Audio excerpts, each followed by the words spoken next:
Kaplara insanlar bir bakın. Allah sana can sağlığı versin. Yaxşı insanları bugün stol arkasına yığışdılar. Kızlar, dostlar, qonşular, şunlar hamısı yaxşı insanlar bugün davrada oturublar. Həməsinin ürəyində bizim şəhərimizdə yaxşı sözlər aytılır deyib.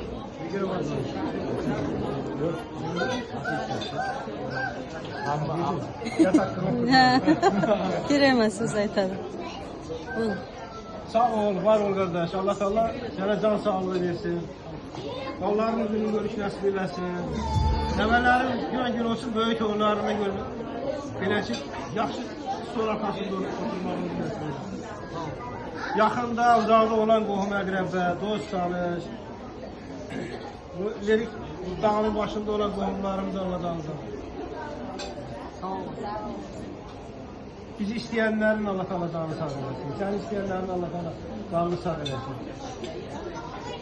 Mənə elə gəlir ki, bilən yaxın adamların bugün stol arxasını getiriblər. Allah hamı yerində yaxşı günlər nəsib eləsin ki, hamı yerində yaxşı günlər olsun, bir yerdə olsun. Поздравляем! Группа поддержка, давайте! Sağ olun, sağ olun. Sağ olun, selamet olun.